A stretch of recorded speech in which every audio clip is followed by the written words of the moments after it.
开始，我们呢也是尽力而为啊，把我们所学所知，然后呢，包括我们这场拍卖的作品啊，全部啊跟大家分享一下，跟大家分享。对，这个是我们要做的一件事情。我记得上一场我们拍卖当中标号是1393的，有一个黄釉的，上面呢是用荷叶做的那个笔帖。那么它的这个根部啊，用这个丝带把它结扎起来，其中有一属这个植物啊，这个当时我也是挺为难的，不知道那叫是什么。后来呢，我们有一个叫柴玉的朋友啊，提醒我了，说这个东西是什么呢？应该是水芹。哎呀，这个又让我学到知识了，所以我在这儿呢特别感谢这位柴玉朋友啊，不知道你是不是在镜头前面，我呢也表示衷心的感谢。那么我相信这位柴玉朋友呢应该是我们南方人，因为他讲的水芹这种植物呢在北方是见不到的，是吧？那个我们当地呢一般这种水芹啊能够长到1米多高，在水里边长的，就是这位朋友讲的这种水芹呢，也是属于那种出污泥而不染的这种水生植物。这话用得非常好啊！这个我们当地啊，每年到了春节前后，市场上呢才供应这种水生植物，供市民们选购。因为当地百姓，包括我们自己，我也是很喜欢这个吃这个水芹。那么水芹呢，它很修长，它的这个根茎啊，非常的脆，而且特别嫩。稍微清炒以后呢，它带有一个特殊的一种清香的味道，这个是非常难得的啊。所以我想这位朋友呢，可能应该对这种植物比较熟悉。所以我也觉得很惭愧啊，尽管我身在南方，而且我也特别喜欢吃这种水芹，但是呢，在我这个介绍这个推荐这个作品的时候呢，恰恰又忘掉了这种植物平时我们在其他的这个器物当中啊，好像几乎是没怎么有这一类的植物出现。所以呢，把这么一个很重要的一个植物呢给遗漏了，这个我还觉得挺惭愧的挺惭愧，但是也是让我学习了。所以我们讲，我们和镜头前的朋友，不管你在哪里，是吧？你有什么想法、建议甚至是有些什么提议，都可以和我们面对面的沟通，是吧？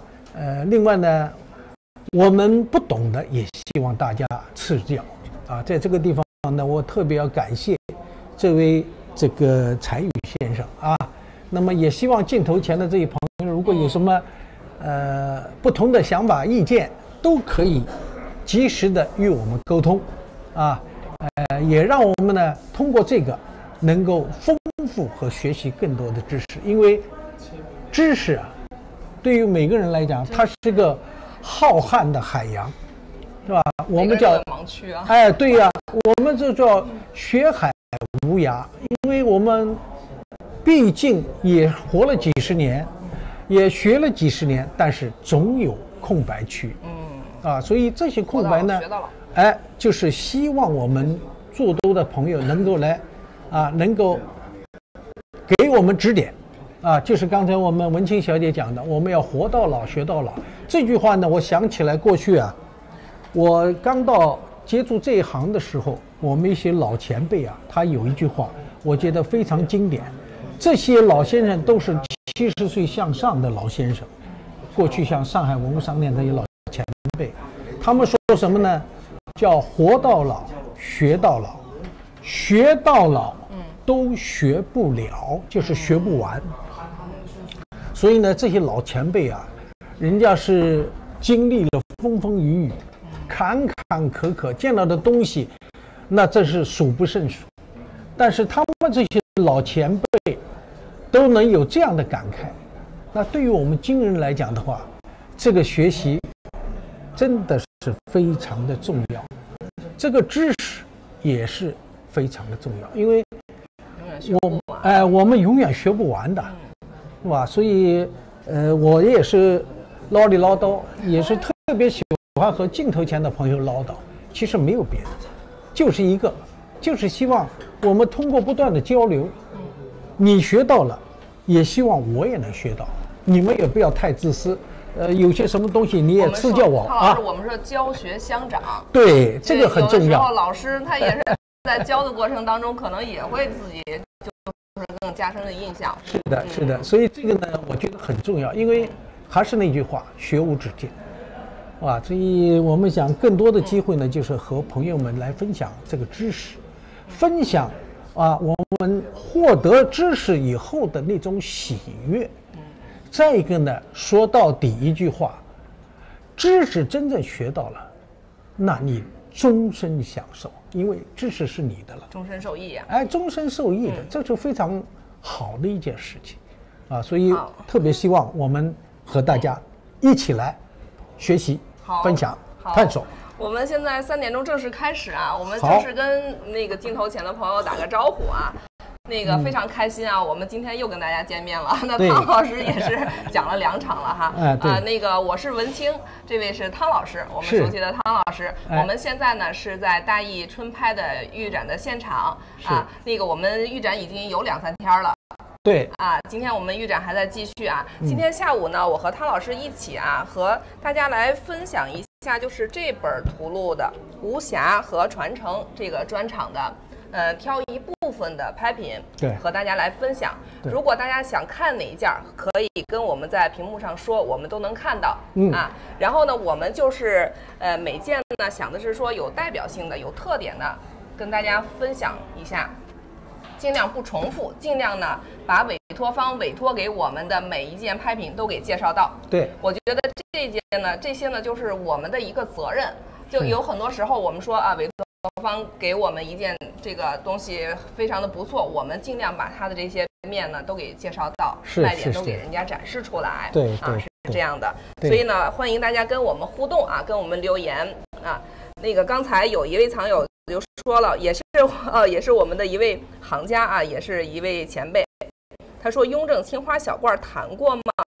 雍正的青花小罐就是我们现在面前摆的这件是吗？没关系，我们现在呢就是尽量今天挑了几件跟大家一块聊一聊。是因为上一场呢，我和那个董伦平董小姐共同的推荐了一部分这个拍品。那么我们现在呢，继续把没有讲的那部分呢，再和大家一一的推荐。那么目的呢，就是把这些东西的文化内涵背景，是吧？把它的传承关系，如数家珍的把它告诉我们镜头前的每一个朋友。因为有很多朋友来不到现场，我们没有办法，所以只能把这些东西呢告知于我们每一个朋友，让大家能够了解他的情况。那么这样的话呢，对于你选择、你决断，我想我们大家都能够做到都能够做到。那么所以我和文清小姐呢，作为第2场这个推荐对，我们尽量不和第1天的那些重复。对，把没讲过的我们跟大家讲一下好的。那我们现在面前摆的这件呢是清雍正青花岁寒三友图小罐。不好意思这2天实在是太热了，所以这个嗓子有点反应不过来。是，对。慢慢，不着急。是，这小罐子也是非常可爱然后那个光看图录可能看不出来，然后我给大家展示的时候呢，就是我们一看到它是真的是一个非常可爱的小罐子，盈手可握，非常的小巧。然后它的这个主要的纹饰呢，它是岁寒三友的这样一个题材。它这个应该是仿永宣风格的。我们知道这个雍正帝呢也是非常的仿古，非常的讲深一点哦。我们有讲深入一点，我们有藏友互动，他说留言说讲深入一点，您希望听多深入一点？因为我们这个时间有限啊，希望就是说每一件器物呢都给大家展示出来。如果您想听深入一点的话呢，可以这样啊，就是说我们这个图录上面呢有电子版的图录，也可以查阅我们公众号。然后呢，我们有纸质版的图录，您可以在现场来拿这个。然后，如果您还想听深入一点的，那个我们可以就是有这个品相报告啊，这个小程序上面呢都可以看到这一件这个详细的介绍啊。我们呢可能就会泛泛的聊一聊，然后呢从这件拍品延伸出一些的这个它背后的这些故事来。对，那当时的时代背景啊，艺术的这种风格呀，就等等的这样一些，我们会延展开来。如果就这件器物本身呢，比如您说的这种器型啊、胎釉啊、纹饰啊，然后款制啊，基本上我觉得都在这个书上已经写出来了，我们就不在这儿赘述了。对啊，我们是这样的一个思路啊。如果您要有哪件特别想看的，然后也可以联系我们的这个业务的同事啊，给您拍点细图呀或者怎样的，这个都是可以为您服务的，没问题啊。对啊。这件小罐呢，它是雍正的这样一个青花的岁寒三友图的小罐，这是仿永宣风格的。我们知道这个明代的这个永宣是青花的这样一个巅峰。对。那这个清代呢，就是在这个康雍前，尤其雍正的时候呢，它是仿永宣的这种风格的东西呢，也是比较多见的。这个岁寒三友呢，是一个传统的这样一个题材啊。这个岁寒三友的这个题材呢，从这个宋代的这个里头，宋的这个文字记载里面就有了。所以说，一直到这个元、明、清，这岁寒三友的这个纹饰呢，也是非常流行的。我们可以看它这个器型非常的饱满，非常的漂亮，非常的端庄啊。那么这件东西呢，我们可能镜头前很多朋友都很熟悉。清代雍正时期啊，这种小罐呢，他曾经做过一批，在这个我们的拍卖市场上，都见到过，包括我们博物馆的陈列上也见到过类似的作品。那么这件东西呢，刚才文清小姐讲了，它主要是仿永宣时期的松竹梅岁寒三友，它的内涵文化内涵呢，这个我们刚才已经提到过了。但是呢，你要仔细的看上面的这种纹饰的绘画技法呀，这个我们镜头可以推进来看啊，尤其是这个我们讲是这个松树松球的画法，这个我们摄像师给推进来，可以给大家仔细看啊。大家注意，这个松球，如果我们所有学过永宣瓷器的人都会注意一个问题是什么呀？宣德时期的这种松枝呈球形状，这个大家一定要注意。这个宣德5年，宣德帝曾经画过一幅图，叫《万年松图》。这个《万年松图》呢，收藏在沈阳故宫博物院。它上面画的这个松枝这种球枝，这沧桑的感觉，以及这个松球都是呈圆球状，圆形的，这是我要强调的第一点。第二，我们看到这上面的松球都是第一笔落在外边，然后往里边踢进去的，从外往里，从外往里，一笔一笔一笔形成了这球状。告诉你，宣德帝当年画的这种松球也是笔落笔是从外边往里边画的，所以外边呢往往看落笔颜色比较深，里边的颜色比较浅。当然作为绘画来讲，他也懂这个道理，因为相对的是从圆圈外往里心画，里边积墨墨的是最多的，所以到最后呢，它颜色也是比较深的。但是这个技法很有意思，大家，我在镜头前面提醒我们朋友，你们可以查阅沈阳故宫宣德5年万年松图，你们可以看。还有类似像他这样的作品，你们看宣德帝当年画这个松树是怎么画的？因为我们讲宣德帝啊，其实是文武双全的一个人，尽管他在位只有10年都不到，黄金10年，但是他所做的，他所绘画的东西，可能永乐帝我还没见过，宣德帝有，说明他有文采的一个人。所以我们看到这上面的这些东西啊，我们御窑厂的这些窑工们、画师们，也是按照这么一个绘画的技法来画这个松树的。那么肯定宣纸上画和瓷胎上画，它截然方法是不一样的，但是它的这种技法却是一样的，所以这个呢，就是我们刚才有个朋友讲，我们是不是要谈深一点？那好，我就告诉你，就凭这一点，那么我们大家就应该认真去观察，认真仔细的去研究。第二个呢，就是我们讲这个小罐的形状，是吧？盈盈口握，这种智齿可以看到千里，虽然它小，但是看了叫小气大样这么小一点点，其实它这个模样还是非常的有气势。那么这种造型呢，我们在早期见到过什么呢？有些朋友说这个东西会不会像太白尊呢？还真有那么一点点意思，只不过太白尊的唇呢往外翻，而且呢更肥厚一些，而这个唇口相对比较的叫晶莹灵巧。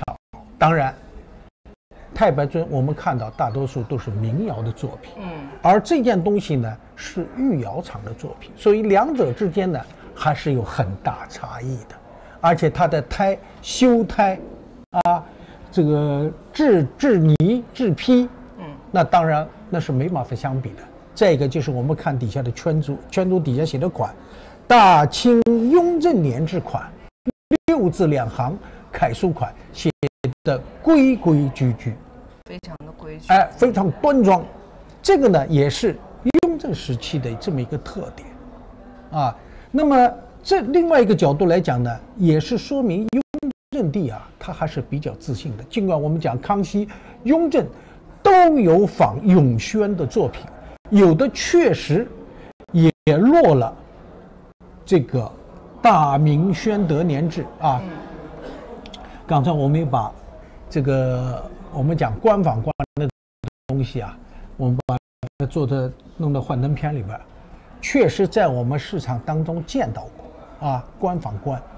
那么底下落了什么款呢？大明宣德年制，那个款写的也相当的好，有什么静躺小楷之风。这个呢，所以我们大家要特别注意了。唯独它和宣德不同的地方在哪儿？最重要的一条就是它的青花材料。我们看到的这些青花材料，它可不是苏麻离青我们再强调一次，苏麻离青到了成化中期以后基本上就没了。在这之后用的是江西乐平的皮塘青，也叫平等青。同时还有出现了我们泽料在我们金华江山一带的山里边开采出来的泽料，一直延续下去。所以像这种东西呢，也只能是用的提纯比较好的泽料的作品。所以在这个青花材料上，也是我们区分宣德和后仿作品的一个非常重要的一个标志。这是我在好几年前啊，我们在拍卖市场上见到的，而且这是大拍卖公司拍出来的，国际品牌的大拍卖公司写的就是大明宣德年制，就是要按宣德拍出来的。结果最后不对，是雍正仿。那它真的仿到可以乱真的程度了，可以乱真的程度，唯独就是青花漏怯了啊，懂吧？但是讲到这一点呢，我又特别要跟大家强调的，强调是什么呢？这个青花料啊，我们在宣德考古发掘当中就发现，我们在试造的时候曾经用过平等金，所以大家的概念上不要搞糊涂了，以为平等金只是在成化年间才开始启用，错，永乐宣德时期就用了，而且在御窑厂里用的，而且是这个国产料和这个进口料同时并用在一个器物上，大家可能没注意过啊，以后有机会可以跟大家来分享这个知识。这个呢，也是我们在讲到这件东西的时候，引申到这么多问题上。所以有朋友喜欢往深里讲 ，OK， 我也特别喜欢，是吧？我们的目的是什么呢？是要把一个问题讲清楚，让我们的朋友们能学到这个知识，以后不会被表象的东西所迷惑。我觉得这是最关键的，这也是我们的责任所在。我们根据一件器物就会追根溯源，看看它是从什么地方来发展来的，它原来的母本是什么样子的。对然后我们还看它这个呢是一个握足，汤老师，这个可以叫做握足，是嵌进去的。这个呢是有那么一点意思啊，圈足很矮，但是它还是有圈足出来了。那握足的话，直接削进去的。这还是有圈足，有一点点的，有一点圈足的，那个是直接下去。中间这块呢是起来一个，这也是它的工艺特征。对，有那么一点点像乳突一样的啊，对，有一点点啊，一般来讲很少，这种情况比较，尤其到清代这种现象就比较少了。我们讲到元代的底下有乳突，洪武时期的乳突已经是隐隐的了。永乐宣德以后，这种现象几乎就不见了，就很少了，很少出现了。那它这个这个呢，还有一个问题是什么呢？就是我们在悬销这个底面的时候可能没有把它处理平，这是无意当中出现的，它不是有意，不是有意，不是有意的，不是有意的。那我那个在查资料的时候呢，我还说呢，我说刚才还跟汤老师探讨，我说。它这个松竹梅，这个呢岁寒三友，它有一种品格呢，就是我们说它这个松竹梅啊，我们看这文字上面，它写的是说在绝处，就是在这个绝境当中的非常坚毅刚直的这么一种品格。对。然后我说这个雍正的时候呢，为什么喜欢这个松竹梅这个题材？那然后它也是比较有心机的。我们如果要是大家喜欢读历史，喜欢读这种历史故事的时候呢，这个雍正帝呢，他是在这个争取皇位的时候呢，没有那么十足的把握，然后他巧用了一个小心机，所以呢，他也是比较的隐忍的，在这个梅花香自苦寒来嘛。最后呢，他也是成功的继位，他是有这么一个原因的。所以我们说这个雍正帝呢，他也是说比较喜欢松竹梅的这样一些的品格，他以他们作为这个精神的这么一种寄托，有没有这样一种在里面？这个呢，作为一个帝王来讲他的隐忍这也是考验一个他的基本的素质所在。那么一个皇帝如果动不动就是大发雷霆，那这皇帝就很难做，是吧？所以有很多的想法，就是我们刚才讲的很有心机，很有思想。作为一个皇帝来讲呢，这是最起码的一个素质吧。但至少说，因为雍正帝胤禛他是继位的时候已经是成家的人，他不像在这之前，比如说康熙帝，或者是宣统帝，或者是什么，都是小孩继位的啊，那就是情况就这种情况呢，可能就大不一样啊。所以在表现器物的时候，在要求这些东西的时候，他至始至终贯穿了一个帝王的爱好和他的思维模式。在我之前讲到的这个右下彩加右上彩的这个专题当中，就曾经讲到了这么一个问题啊。你像雍正帝，他事无巨细，什么事情都要过问，这个东西好与不好，比如说拿着成花斗彩的罐，他认为成花斗彩的罐画的不好，要让连溪鳌往细里做，往细里画，这就是他的一个思想。这就是他对明代成画这种斗彩艺术啊，所感觉到他不足，还不足以满足他的审美，所以他要求连溪鳌一定要往细里做，做的要比他更好更漂亮，这就是他的一个审美思想、审美观念。其实也能表现他这种性格，就是非常严谨了。对，他当时也是说没有特别十足的把握来去做这个皇帝，所以他会非常的小心，非常谨慎，如履薄冰的。对啊，等到他继了皇位之后呢，还是做事情，还是很多事情他都还是非常的严格，非常的严谨的。是，所以这个呢也是啊，我们看到这种小东西小气大样的时候呢，我们会想到很多很多啊，这就是要求我们每一个人不仅仅看到东西，我们去欣赏它、赞美它，但是也要了解历史造就了它，它是有原因的啊，所以我们要把这些都综合起来看。那么这对于欣赏这个艺术作品的时候，那更加的津津有味儿啊。对，就很有意思。就很有意思。这些器物它能反映出帝王的一些性格来哈。是，这就非常有意思。刚才朋友讲说这个雍正底足修胎是不是内外刀？对的，它是有内外刀的，它不是光是修里边，它外边也有。为什么？因为它这条线正好在这个足端的外侧口，使这个圈足釉和胎中间有一个台阶，非常细小的一个台阶。如果说没有修的话，这个台阶就不存在，就不可能出现。它一定要轻轻的把它稍微修一下，而里边呢，这个就比较浅了，比较浅。所以它这个圈足整个来讲，还是保留了雍正时期我们经常讲的一句话，叫什么呢？叫泥鳅背，圆浑。尽管这个圈足很小很细，如果它是一个稍微大一点器皿又怎么样呢？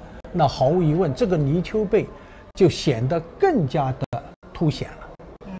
而这个呢，因为小，所以看起来就不是那么明显。就它外圈足起的比较矮，然后里面这个内圈足还是比较深的。是。所以我当时我一看，我说，是卧足吗？其实还是草率了。对。给他的评论。我们这次呢有一对康熙的，那就是卧足，它是直接收进去的。对。然后在底下深挖足，它是这样斜进去挖下去，是这样的，这叫卧足。要么呢就是平足。它还是起了一点，还是起了足的作用。那么有人问这个是不是单平吗？这个就不好说了因为这个东西它的使用是不是放这个我们讲丹药、仙丹中药的什么等等，这个呢，我跟你讲，这个我们这位朋友呢，我没办法回答你。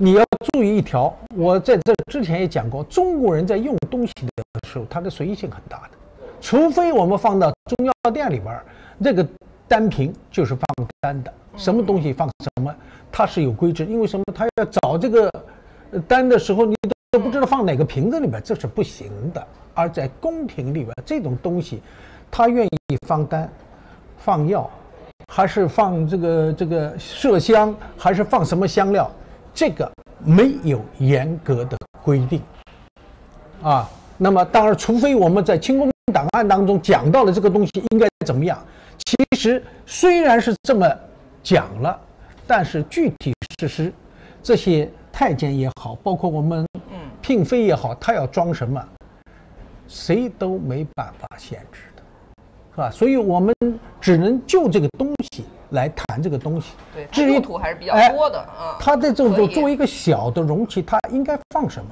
这个我们就没办法。放什么都行，放糖果。所以我们是脑洞大开，你可以放任何东西，是吧？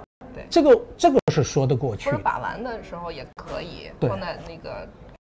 陈设也可以啊，你像乾隆南巡的时候，他那个小多宝盒随身带的，他那里边瓷器、玉器、小铜器，都是小尺寸的，他就把它放在那格里边，随身携带，非常方便，是吧？这个对于他这种爱玩的人来讲，这个东西随手拿起来看一看，摸一摸，跟他在宫里边一样，他这种心情当然是非常愉悦的，走遍这个天山南北，他的心情永远是非常的喜悦啊！这是做皇帝当然是希望是这样，所以这个东西呢，是不是放丹药呢？这个真的不好说啊，这个我们就不去过多的去解释。刚才又有朋友问说，你讲的那个水禽的那东西，那是上一场我们拍的那个网络拍卖上的有那么一件啊。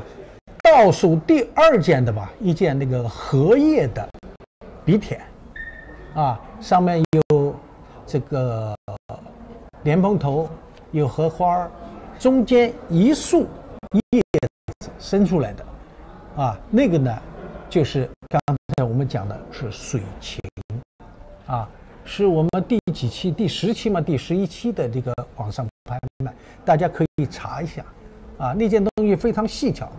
非常精致，为别的地方都能说得清楚。它的圈足用那个荷叶梗和一个螺丝、一个菱角做的足，这个你们可以去查。好的。我们这件应该是品相是没有问题的。这是无瑕的，应该没问题。因为我们这场呢都是无瑕专场，所以我们的品相就不用介绍了，这些都没有品相问题的，全美品。好，谢谢。来。这个还有一个盖儿，这是我们的封面拍品了。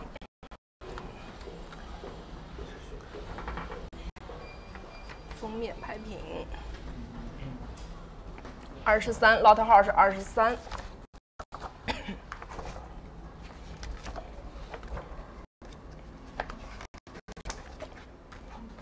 这是清道光御制柠檬黄地儿洋彩九龙纹灯。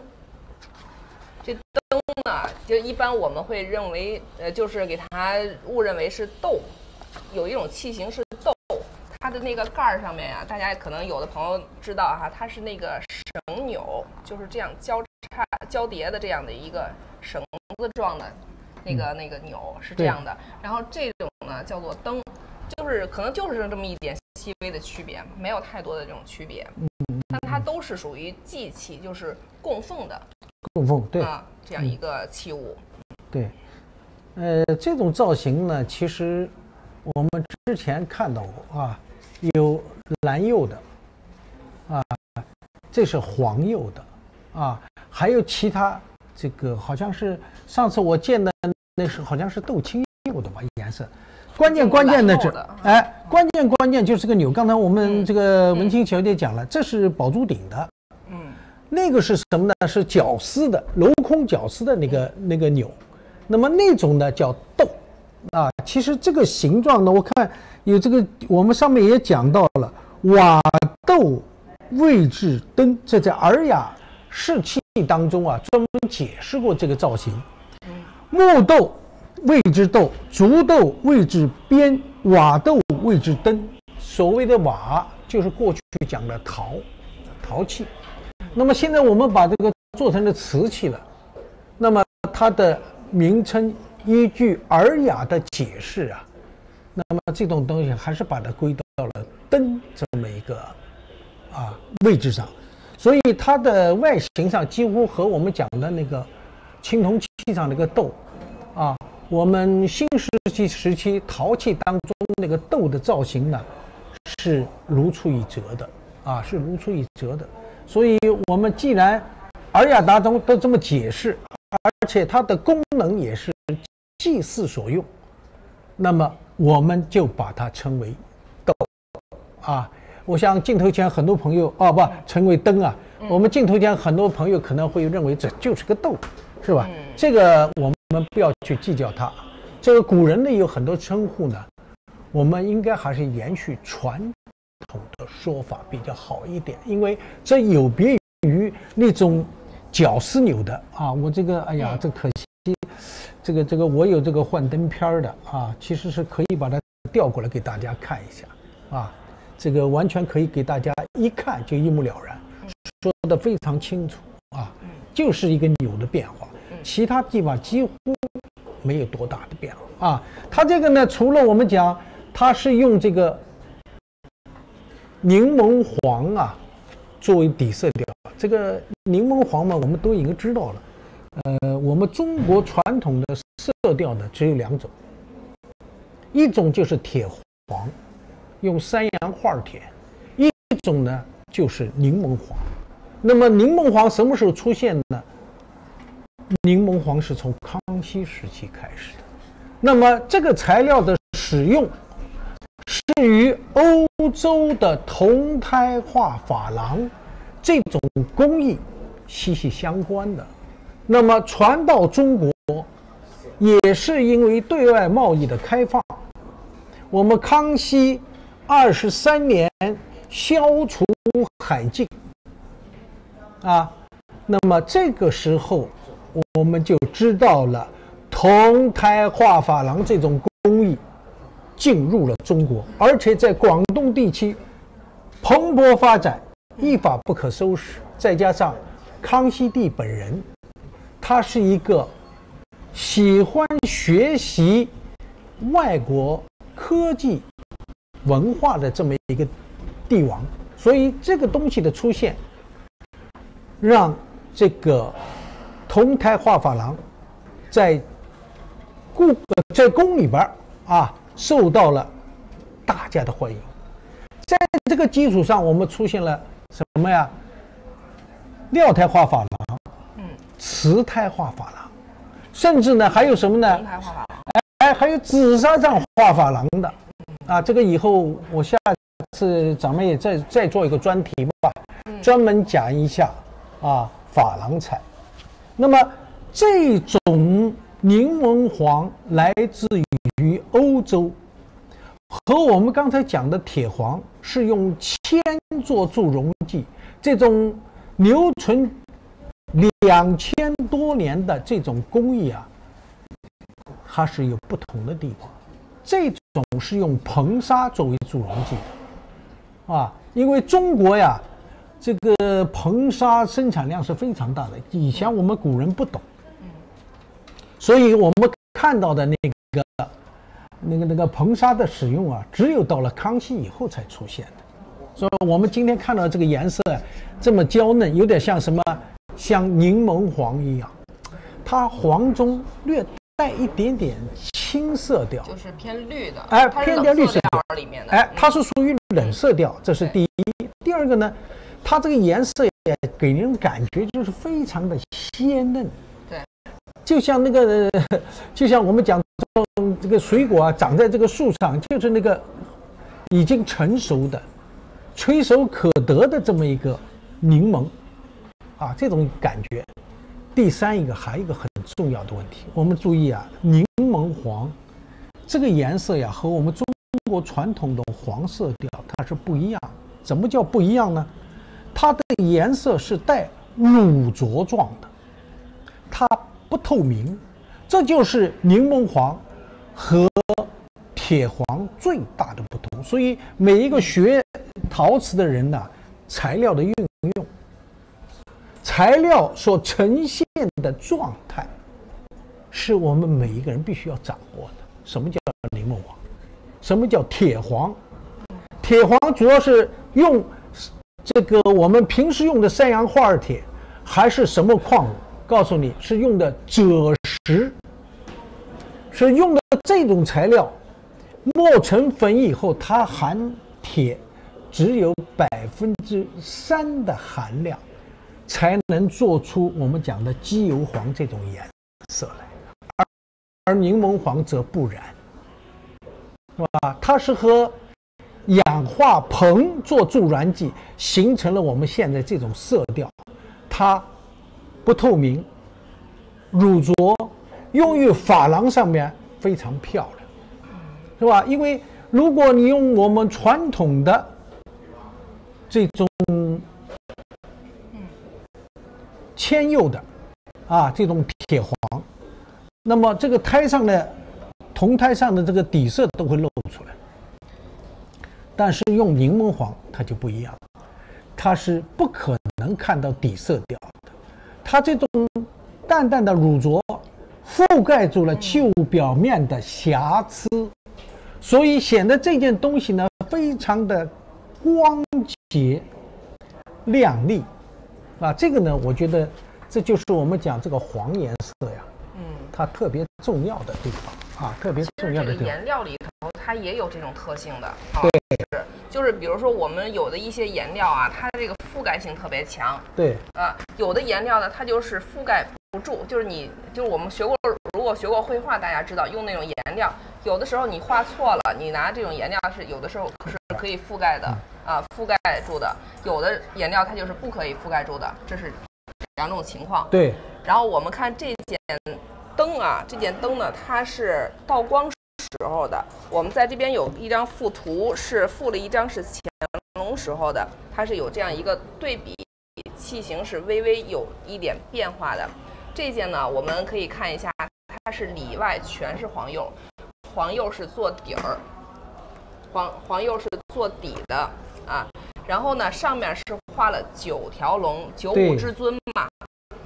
我刚才数了一下这个下面这边是7条龙7条龙，对，上面这盖上是2条龙，正好一共是9条龙，9条龙至尊，9五至尊，对。然后包括这个里面也全是挂满了釉的，这里面对也是全满釉的，而且这个口这边呢描边它都是一个用金来描这个金边的，对，所以呢在用料上也是非常的奢侈一点都没敢怠慢的虽然我们说倒光的时候呢就是很节俭了，我们总有一种印象说倒光的东西可能就是比较节约了节约的这样来去做，但是呢精品里面我们来去看它的不管从用料，从这个彩，从这个细致程度来讲它都一点都没有怠慢。是，这个呢，咱们看一下它的款落的位置一个是盖儿里边，看见没有？我找了一下这边，它这个像一个，如果这么看，像一个那个空竹。对，像空竹，对，是吧？然后我刚才看这是空着的这是你看它在盖儿里边，大清道光年制6字3行铁线篆款用反孔写的。那么其实它这个里边还有一个款吧，是吧？对，有款的。对，这个呢，大家注意这个东西呢是2个款，不管是灯，还是豆大家要特别注意这2者之间一定是2个款的。如果不是2个款，这可能就有一点问题了。大家要注意，瓷器当中我们讲这个是灯，还有豆。刚才我们讲过了，绞丝扭的，绞丝扭的豆也是在里边落个款，然后在底下再落个款，也是2个款一定是2个款。如果不是2个款，就有问题了是不是后仿者？这个大家一定要小心一定要小心。这个呢，刚才我一直跟大家讲的就是我们讲这个黄颜色呢，因为它是代表皇权的，是不是那么我们看到的以前是用的铁黄，现在用的是这个柠檬黄。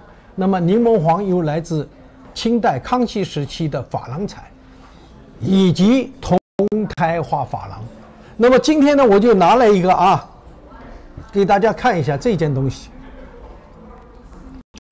那天呢，我也给大家啊，也讲到这个柠檬黄小碟的时候，就给大家讲到过这个问题。我们现在看到的这个碟儿，啊，这个是一件铜胎花珐琅的这么一个盘儿。大家注意啊，它的里外都是用黄做地的。这个黄是什么黄？就是柠檬黄。那么这两者之间所不同的是什么？一个是瓷胎，一个是铜胎。而且刚才我们强调过，最早进入中国的是从广州进来的，啊，那个时候建了13行，13行，而且13行呢是作为大清帝国唯一的一个对外贸易的一个窗口。对，那所以这个时候铜胎花珐琅最先蓬勃发展的是在广州，然后再传到北京，从北京到清雍正以后又传到了苏州。所以铜胎花珐琅这种工艺是在3个地方生产的，所谓的广做、京做和苏做。那么这个是标标准准的广做，这个是广做，看见没有？这个纹饰、绘画技法以及底下落的这个款，都是标准的广做。这个呢，就是我们一定结合到这个柠檬黄的时候，要给大家要强调这个问题的。那么同时也告诉大家，如果柠檬黄上边不在底下用玻璃白打底，单独使用这种柠檬黄，那么这种东西就应该叫珐琅彩。那么既然它在这个铜胎花珐琅上面它叫珐琅彩，在瓷胎这个上面可以叫珐琅彩，那么同样在瓷胎上单独使用这个材料就不能叫珐琅彩吗？这不是一个逻辑上的一个思维上的一个错觉吗？对不对？既然它是，那么都是一样的道理。所以我们现在大家都没有去重视这个问题。我呢也是这么多年来一直在观察，所以把这个问题也提出来。希望我们镜头前的朋友以后要注意，大家注意，我们雍正的那种小的10公分都不到的那种小的柠檬黄的碟，我们这次有一对是7.7公分，在我之前碰到过的小碟10公分都不到，这有9点几公分的，那种纯净的柠檬黄其实就是珐琅彩。以后我底下讲这个珐琅专题的时候，珐琅彩专题的时候，我还会提这个问题啊。这个希望大家要注意，只是质地不同，但是材料是一样的。我们是不是统称给它叫成洋彩了？我们现在叫你看洋红，这个黄都叫洋彩，那么洋彩同样也引申出来什么？引申出了粉彩，对不对？所以我们看到粉彩上很多的颜色呀，你像包括这上面看见没有？这上面的这个云看见没有？这个上面就是什么？这个勾边勾的呀，胭脂红。这个胭脂红是不是珐琅啊？对不对？胭脂红就是珐琅彩。这个边上看见没有？这个蓝料是不是珐琅啊？是珐琅呀。但是有一个非常严格的这个要求，凡是珐琅彩上面加了粉彩或其他彩，就不叫珐琅彩。对不对？你像这个上面加了粉彩了，你看这个勾边用的玻璃白，那你就不能叫它珐琅彩，因为你中间的蓝料彩和这个胭脂红是料彩对不对？是珐琅啊。但是你周边用的这个白可不是珐琅，但是在欧洲依然把这种叫珐琅彩的。但是我们中国人呢要求的叫它洋彩了就，要求的比较严格，所以呢对这个东西分的就比较细，哪些应该归珐琅，哪些是粉彩。其实粉彩我们很多都叫洋彩，这个东西也叫洋彩的。我们这个叫你看叫洋彩，看见没有？洋彩九龙纹灯，就这么个道理所以我们有很多东西呢要理清它。学习的目的是为了什么？是为了解惑是理清楚这个里边我们不知道的很多的困惑的东西。这件东西也是一样，我们现在把它叫洋彩，但是同时我们也把它叫粉彩的。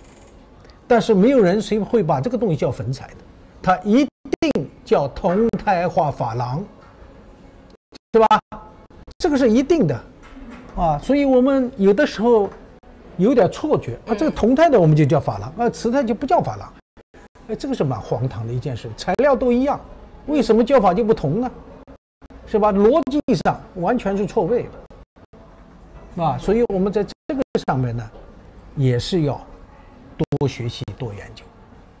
我们今天给大家看的这件东西呢，既是我们的封面，这也是这个道光时期属于御窑当中顶级的精品，精品之一这件东西非常好，也是完美的，没有瑕疵非常精品。因为我们说供奉的东西，它一定是精益求精，然后他才去供奉给神灵呀，就是祖宗就是这样的一些祈福嘛，他肯定是把最好的东西拿出来去供奉的。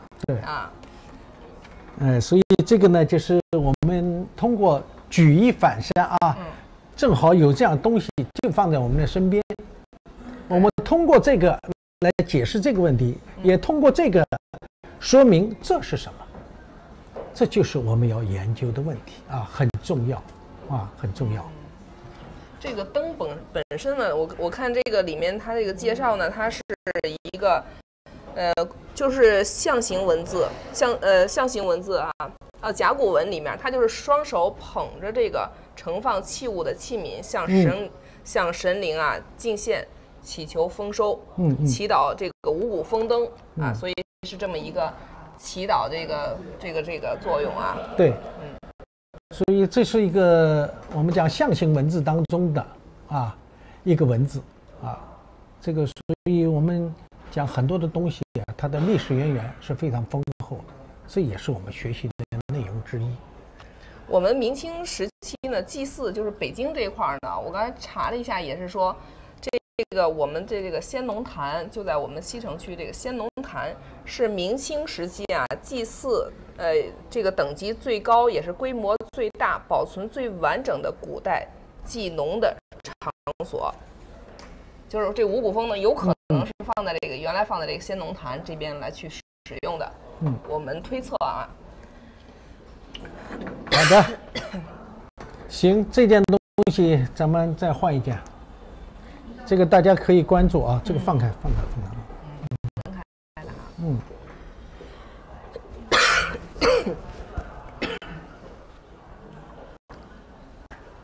好，斗空竹这样翻过来，就是一空竹的造型。好嘞，谢谢。这拿走。拿走。这多少号？这个29号。坏了，今儿怎么了？今天没看我就没使劲说话嘛。平时我话比较多，一到直播的时候话就比较多，今天得悠着点儿。刚才没把那件东西的传承那个记录和那个展览，我们也给大家补充一下就是刚才我们看到那件灯呢，它是这个有一个记录，是伦敦佳士得的记录，1997年12月，而且有编号是115号的这样一个记录，大家都是可以查阅的。然后展览呢是前一段时间我们在嘉德做的这一场展览，就是道光御窑的这个瓷器的展览，是慎修思咏这场专门展览上面呢有过展出的，然后呢也有出版，这本出版呢也是即将面试吧，即将面试啊，能跟大家看到的。所以我们前面一件道光的这件呢，也都是有出版、有注录，有这个展览。对，那件东西呢，香港佳士得2021年5月28号啊，它有一个编号2951的乾隆柠檬皇帝粉彩九龙纹盖灯呐，也可以作为一个参考，大家可以查阅一下。那是乾隆款的，我们这个呢是道光款的啊。这是2021年5月28号的这么一件作品啊，大家可以比对一下。我们在我们的图录上啊，也把它印出来了啊，也印出来了，大家可以再参照一下啊，参照一下。好，我们现在看到这件是清道光青花缠枝花卉开光瑞果纹直壶。这件呢，先把这个来源给大家说一下吧，要不待会儿又给忘了。是。这个来源呢，就是英国这个有一个私人的旧藏，是1981年的一个家族的这样一个旧藏，然后还有一个显赫的收藏呢是马钱特的一个收藏，这是来源。然后记录呢是伦敦这个邦汉斯的有一个2011年的记录，还有一个展览，还有一个出版，这个也是非常厉害的啊。所以有些朋友呢说，上次有朋友也问了，他说你们这个老是把这个传承呐，这个东西说来说去是吧？你们究竟是卖传承呢，还是卖东西呢？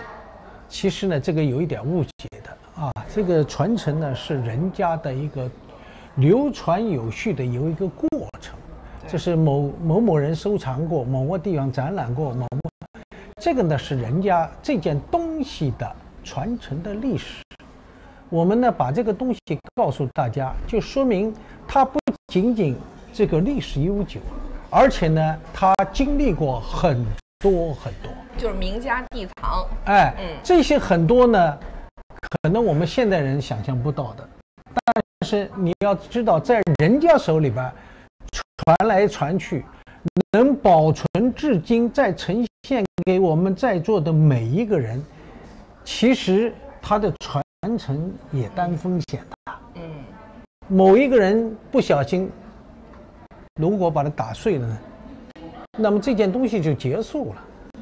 所以我们想告诉大家，它的传承这么一个关系，说明它经历了很多，是坎坷呢不知道，但是至少他经历了，他过来。今天给大家展现在面前的他，依然是这样的神采奕奕，是吧？这个就非常重要，对吧？这是我们必须要告诉大家的。对，我们说为什么我们要强调这个名家地藏呢？因为有一点呢，就是我们可能说就是这个名家呢地藏，就是非常显赫的一些家族呀，或者说是财团呢，他们呢可能就是说有经济实力，然后他们会有很多的这种藏品，都是非常的顶级的，非常好的。所以有的时候呢，我们也会说借他们的这种审美，借他们这种视野，然后他们收藏过的，可能我们说这点东西呢，可能就是说，不管从级别也好，路分也好，从这个品相也好，就等等的一些客观的这些条件来讲，我们说它肯定是经过筛选过的，经过就是名家帮我们去挑选过的这样的一些地藏，所以我们可能有一点参考的这个作用。对。主要还是起个参考作用。是。好，这件直壶呢，直壶我们说这个直壶是从元代可能就是这种器型了，对。但是呢，它有一点点不太一样的，就是元代的那种直壶呢，其实我们如果是不看这个柄和流的情况下呢，它就是一个玉壶春瓶。那清代的玉壶春瓶呢，其实也是这样的一个器型，就是非常的饱满非常的这个下面肚子比较大。但是那个如果是元代的那种玉壶春瓶呢，它就是比较的瘦，对比较的骨感一些。对，所以它那个元代的这种直壶呢，也是那种玉壶春瓶，就是这样一个延续的过来的。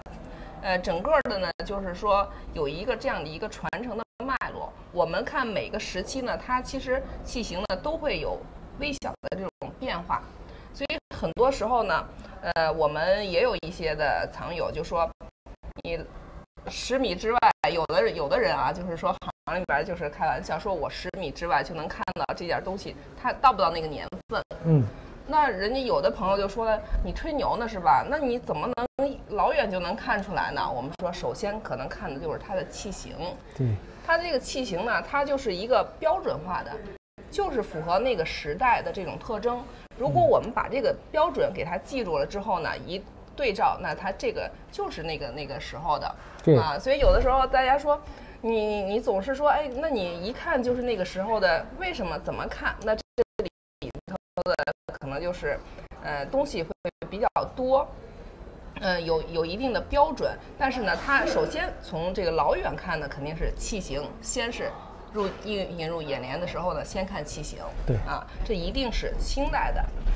然后呢，如果其实这个呢是仿永宣风格的。对。然后是我们说那个明早期呢也是这种器型的，其实还是会有一点点微微的变化的，但是从这个青花的发色来讲，它是仿永宣的那种风格的，也是这样的。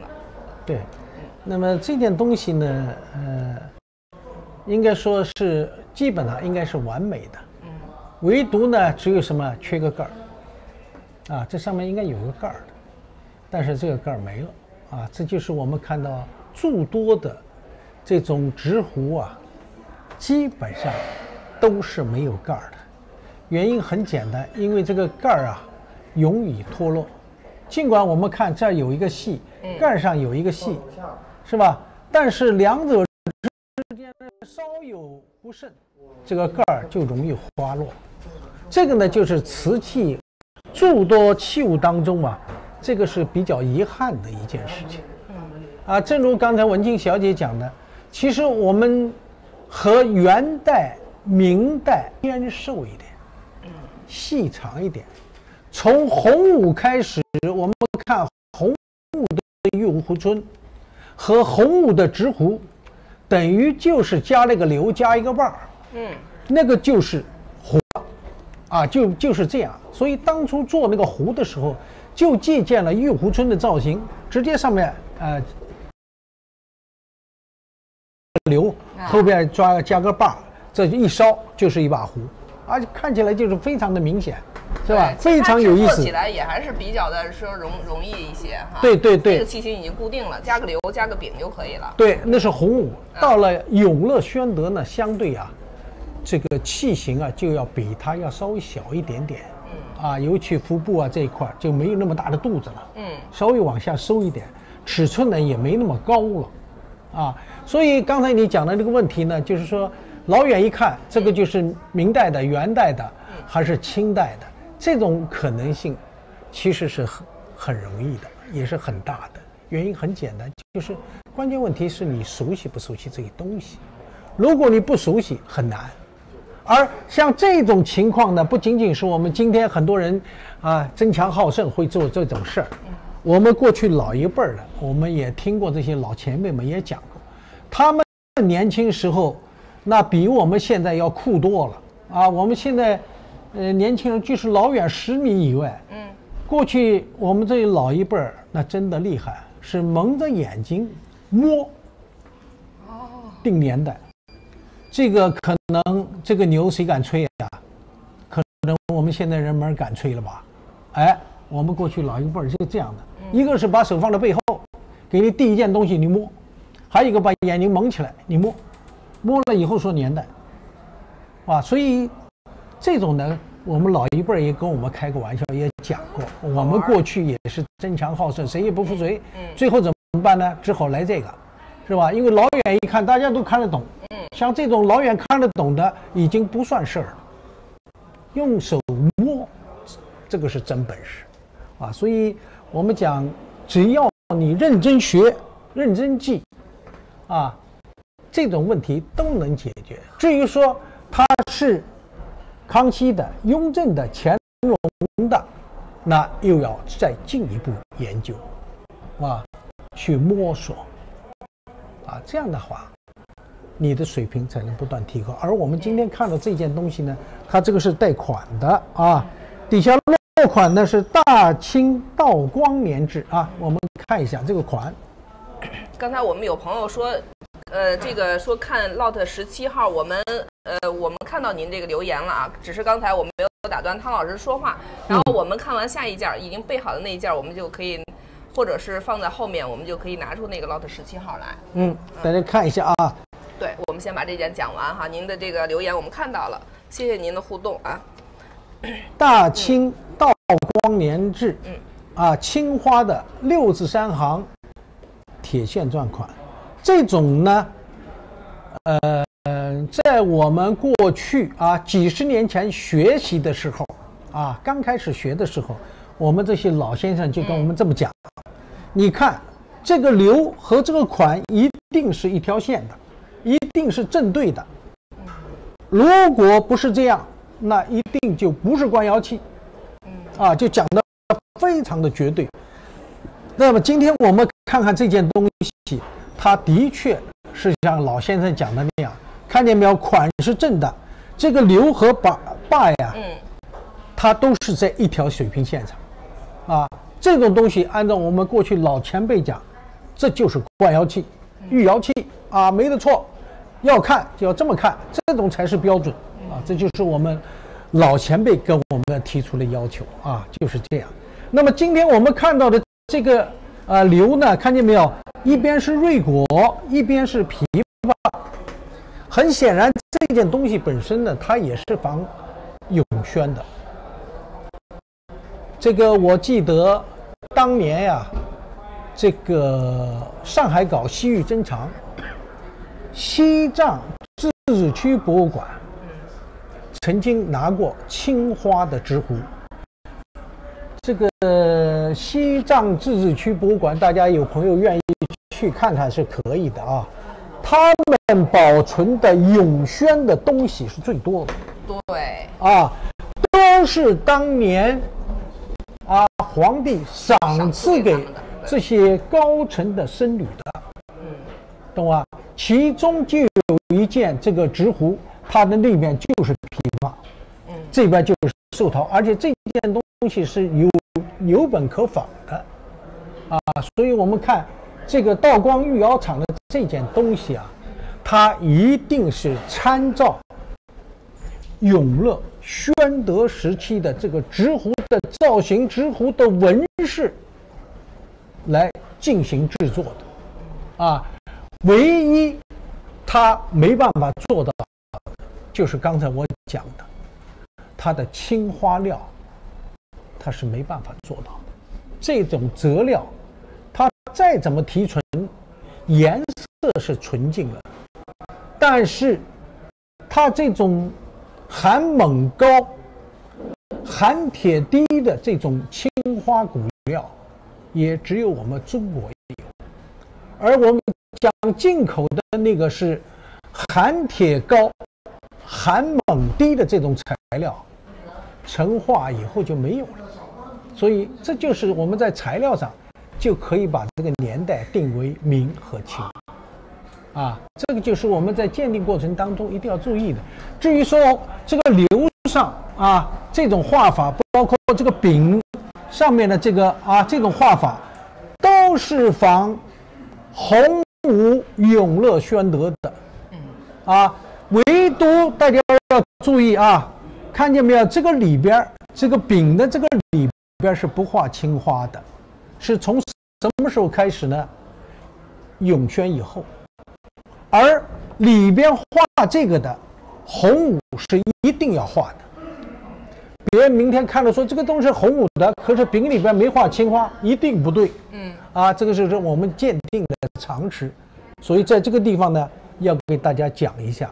所以看到这种东西，你只能把它没搞清楚年代，先考虑不是洪武，往永乐宣德以后放，然后再看青花又不对，那好，再往后放，这样慢慢推理，这个年代就逐渐的明朗起来了。然后我们最后再看看款，这些问题就很清晰了所以我们讲鉴定它也是有一个程序的就是我们讲的你的综合能力究竟有多强，你的知识究竟掌握了有多少，这是我们鉴定的基本的要求，好吧？所以我们说仿的时候呢，它其实很多的时候它是就比如说木骨，我们说木骨它这个朝代仿前朝的时候，它有很多是可以仿到的，但是呢，像比如这种青花的颜料，它那个时候就没有了，就绝版了，你再怎么仿，它那个效果也仿不出来。所以我们这就是一些重要的特征，我们把这些特征记住了之后，就很好给它去对号入座了。对这就是很重要的一个问题很重要。好，行，谢谢。我们再换一件。我们对，在这个后面可以把那个刚才我们有一位藏友说的那个 lot 17号可以给大家拿过来看这是我们刚才已经准备好的。这是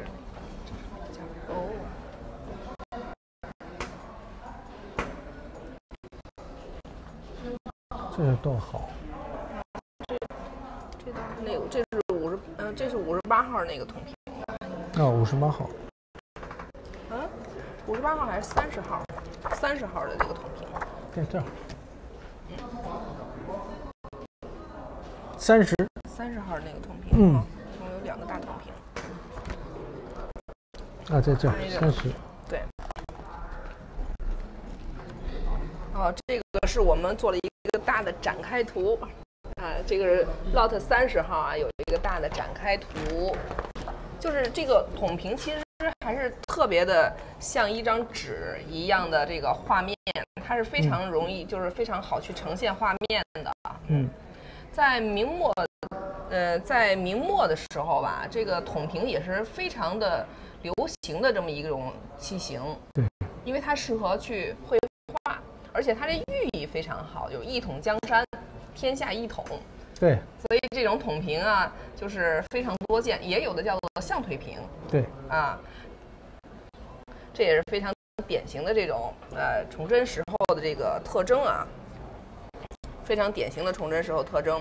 然后我们看它这个是青花所抄听报图铜瓶，这个呢先给大家说有一个记录是伦敦佳士得的记录，2012年的。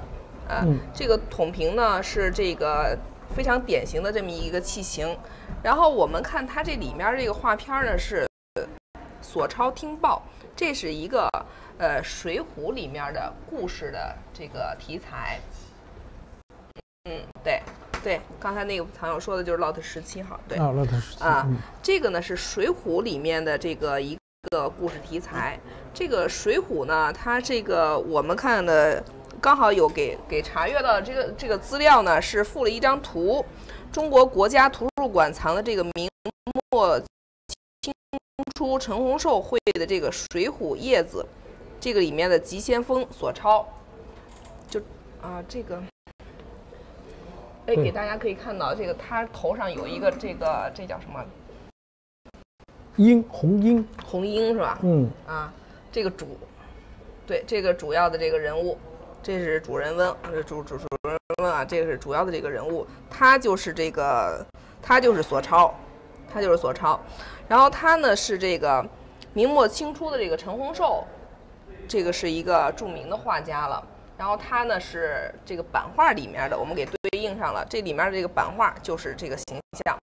然后我们只是把版画上面的这个形象呢，给它移植到瓷器上来呈现。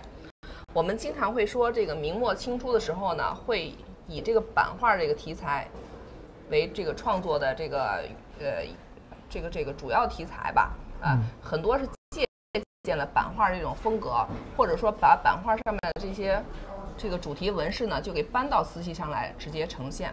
然后我们还说这个明末清初呢，这个版画。后来我查了查呢，这个版画呢，其实在这个明末清初啊，这个中国版画的这个黄金时代啊，主要有2位这个大的画师，就是他们是主持这个画坛，一个是萧云从，一位呢就是陈洪寿。我们这个呢，刚才说这个故事画片呢，就是从这个陈洪寿这个版画里面给搬到这个上面来的。后来呢，陈洪寿呢，其实我们会是比较了解他吧。然后那个大家可能就是搞绘画的人，就搞这个书画的这些朋友可能会非常的了解。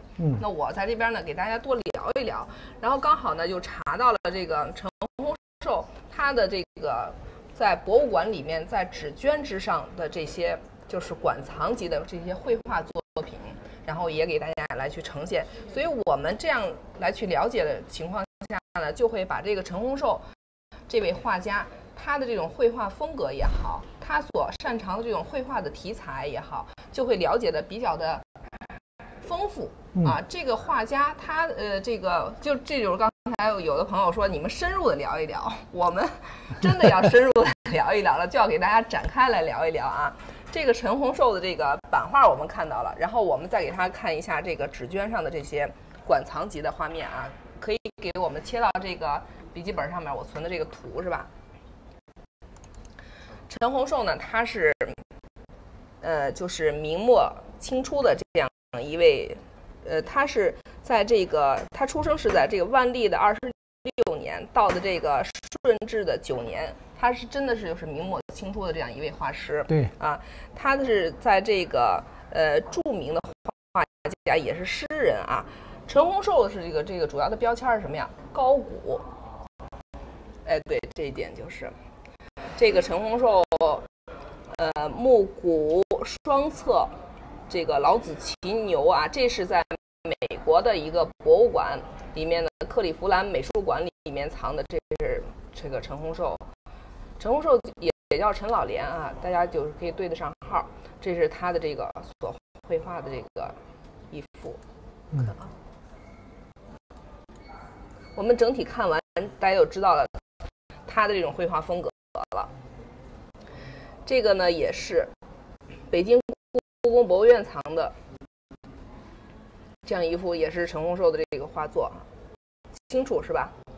这个因为我是从书上面翻拍下来的哈，大家可以上那个故宫里面看那个原作，就是整体我们先浏览一下他的这种风格就可以。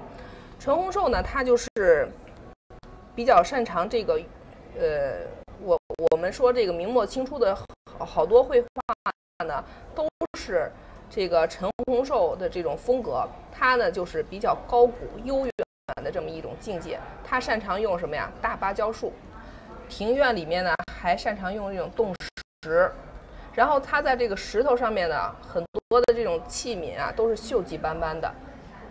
这种铜器啊，都是锈迹斑斑的，所以他是非常木古的这么一位画家啊。我们看这个，就这种芭蕉叶，他用的特别的多。这人物是坐在这芭蕉叶上也好，这个，哎，还有啊，这是冻石，它也运用的比较多。还有一张天津那个看这是国外的美术馆里面藏的这一幅陈洪寿的画。好的画都在国外哈，这个有点。这是陈洪寿画的英系图，和我们就是印象当中的英系图还是不一样的。他这个小孩都有点古的那种味道，是吧？冻石也是用的非常多。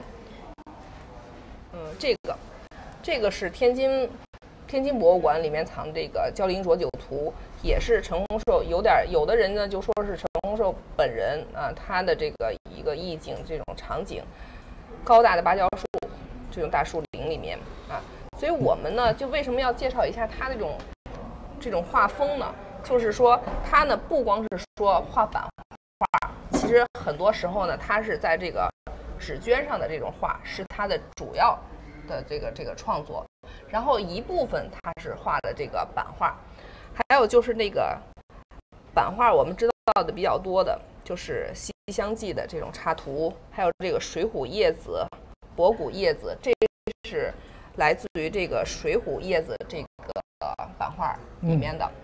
这个《水浒》里面的就是很多的这个英雄人物啊都有，这是其中的一位。我们现在看到的这个是其中的一位啊，左超。所以这个呢，它是非常有这个故事可讲的。对，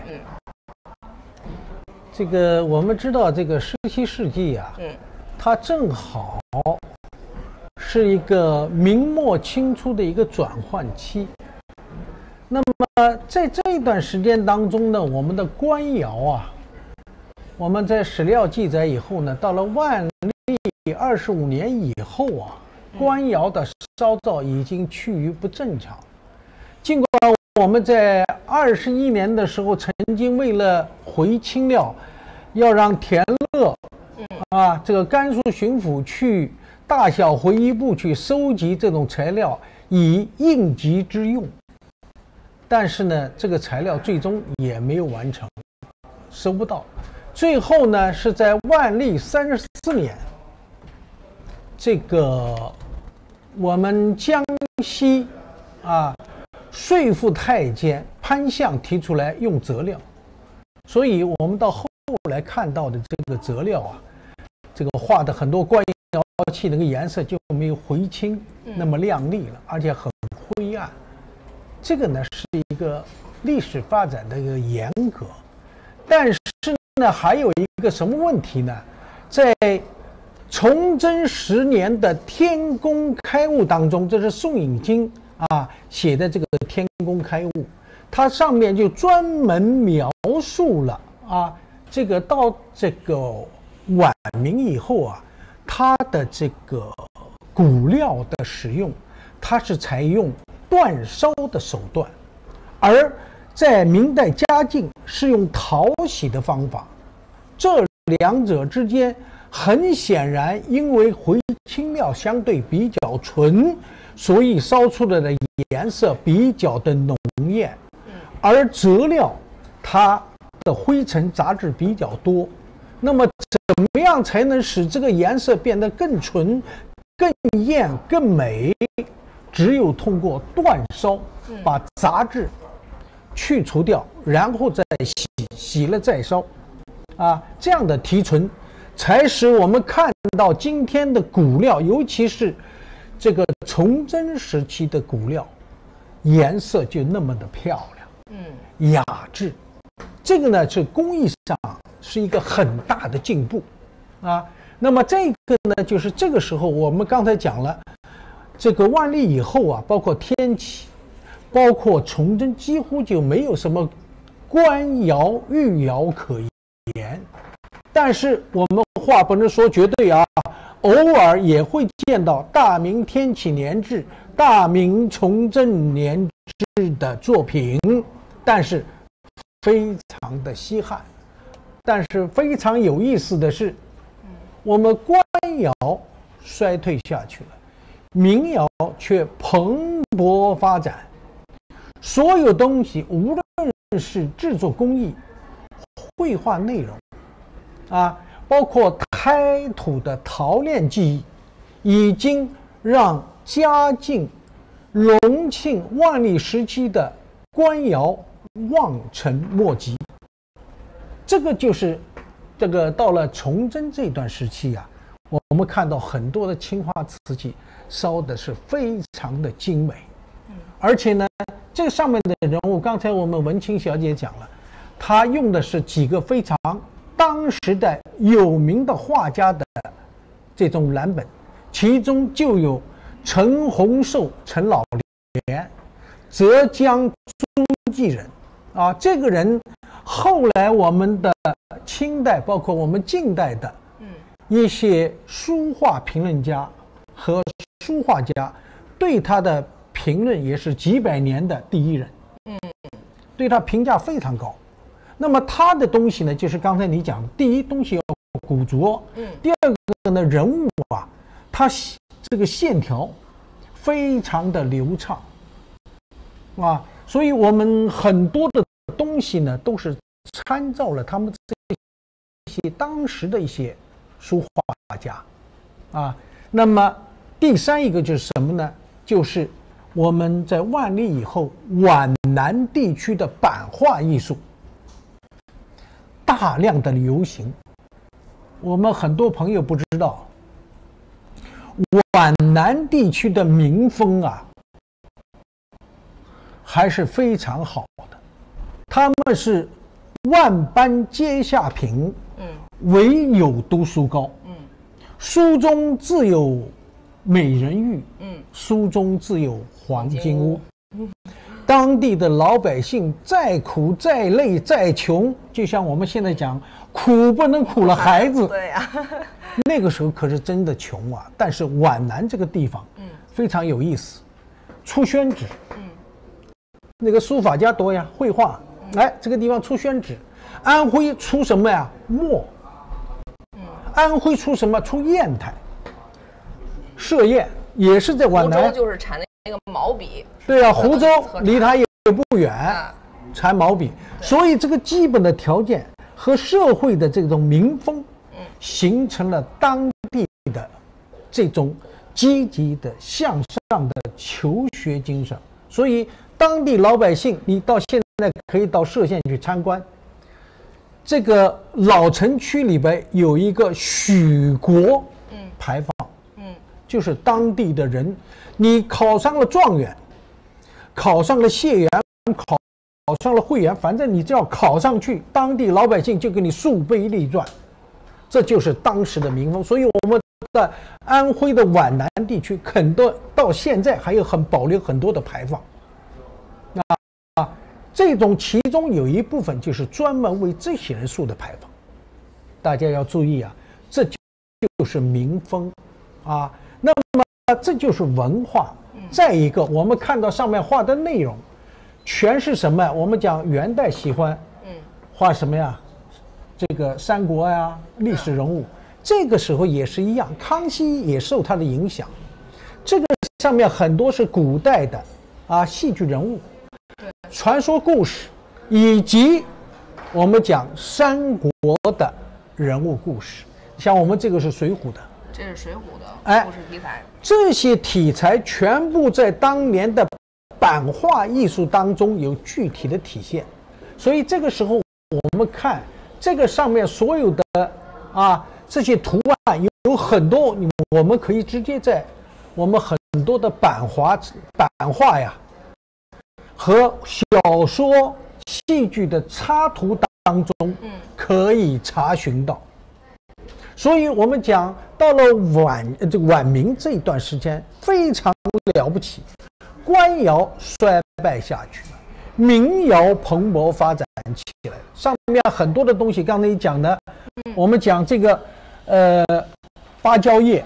是吧？这个芭蕉叶转过去了，这个那么大的高大的芭蕉叶，这个跟那个刚才我这个芭蕉叶上面的，大家要注意，我们芭蕉叶明代早期就用，但是呢，只有到了嘉靖时期的这个芭蕉叶我们经常讲它像鸡毛掸子一样，一梳一梳对吧？一束的这种鸡毛掸子，就把它形容成鸡毛掸一样，那么这种东西呢，在明代嘉靖大量使用。那么到了这个晚明了，这种一直延续下来，包括我们刚才讲的陈洪寿陈老年，他在他的绘画当中也大量使用。对，可以给我们切到这张图上来，是吧？就是这张图正好是这个焦林浊酒图嘛。这个就是天津艺术博物馆收藏的这一件。上面你看，这个上面的人物是坐在这个芭蕉叶下边的。这些呢，我们都是有根可循的。所以我们镜头前的朋友，我们不是仅仅想，这个东西大家都常见，这不就是个象腿瓶嘛？但是你要知道它的历史背景吗？你知道它的这个艺术是从哪里来的吗？更何况我们去过景德镇的人，你们要知道，从歙县到景德镇是一步之遥。所以我们过去这个歙县的很多的画师，他们都会到景德镇去当这些画师，所以这个之间相互的内在的联系，文化的影响是息息相关，一脉相承。这就是我们每一个人都应该要去了解的地方。所以我们看到这上面的人物，其实跟陈洪寿他们这一批明晚期的这些艺术家们、画家们画出来的东西啊，是非常的像，跟木板雕刻的也是非常像。所以我们当了解到中国绘画艺术的时候，我们就会想到版画艺术，因为版画艺术正好是把这个中国的绘画艺术发挥到了极致。我们大家都懂的，中国画是什么画？是点与线的结合。而我们西洋画是什么？西洋画是用色块来表达的，它是讲明暗关系的。而我们中国画不讲这个，而我们版画艺术同样不讲这个。所以这都是我们必须要了解的问题啊，是吧？所以我们在欣赏这件东西的时候，它的完美程度，它上面人物雕刻绘画的栩栩如生，这个就是我们对这个艺术需要欣赏的地方。而且它上面的这种蓝色调已经看见没有？我们注意这个索超站的这个地方，它的衣褶，你们注意了没有？它的衣褶已经开始注意到它的明暗关系了，已经注意到近这个大远小，是吧？近实远虚的这么一个道理，就已经有透视关系了。哎，这种透视关系呢，当然我们要严格的讲，王希孟在《千里江山图》当中已经有体现了，只不过我们现在在瓷器上见到这种东西呢，相对要晚许多啊。到了康熙时期就知道用西洋的那种光点的用法，要青花分五色。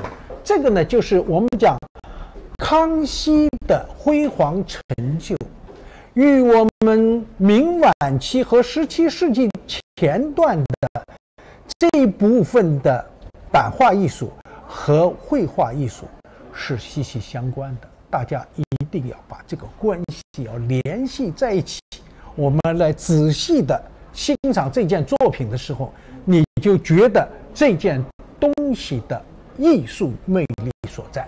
好，那么这个呢，我们看一下它的底面，看见没有？它的底啊是平沙底了。刚才我们讲的握足底这个呢是平沙底，看见没有？它的底下是平切的，而且切的不是那么规整。最近呢，它是工艺特征，拿那个刮的，它这个是削的不规整还有跳刀痕的这些呢都是我们要注意的。它的外沿口也是斜刮一刀，注意这个外沿口是斜刮一刀，釉和胎的交接处出现了火石红线架，这是2次氧化形成的铁的锡筋这个地方有火石红，其实火石红大家都懂。元代有，明初有，是吧？甲晚的时候也有。其实到了清代，有些器物上也会有这种现象，只不过比明代要少许多。比明代的颜色要淡许多。这个呢就是我们要注意的。那么这个呢，就是我们讲这个地皮上的这种，我们叫地皮锦，有的叫鱼鳞纹，鱼鳞纹草。这个呢都是崇祯时期特有的，但是给大家讲，崇祯的相对的比较的密集，而顺治也有，顺治的这种鱼鳞纹疏朗稀疏，大家不要一看到鱼鳞纹就是崇祯错的。稀疏的是顺治，密集的是崇祯。还有一个呢，这个纹饰，这种纹饰啊，大家注意一下这个纹饰。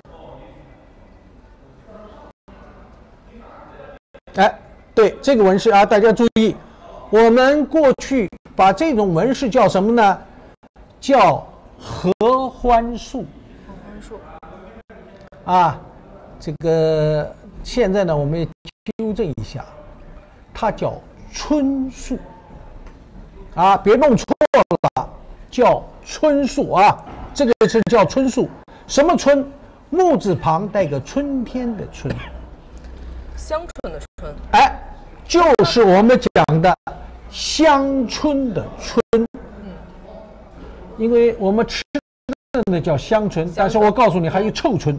哦，对，那个不能吃的，那个不能吃。对，所以这个一定要改过来啊！我们现在有好多写的话讲，有的时候讲课，有的时候写词条的时候啊，上面有这个合欢树啊，不对的，椿树，因为什么呢？在这个象腿瓶当中专门有写了2个字在旁边，在这个合欢树旁边写的椿树2个字，所以我们既然古人已经很明确地告诉我们这个是椿树，那么请大家把我们过去错的地方请纠正过来啊，我们不要坚持错误。古人都写出这样了，那么我们今天人在坚持毫无道理，是吧？这个呢也是我们一定要注意的地方。另外呢，这种纹饰，来摄像师给我们一下这个纹饰。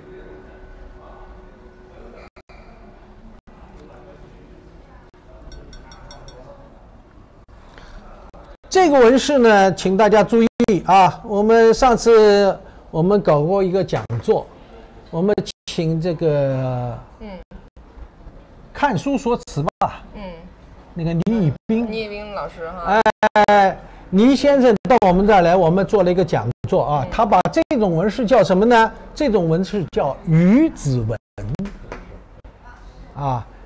其实呢，这种纹饰的话呢，我们也可以说鱼子纹。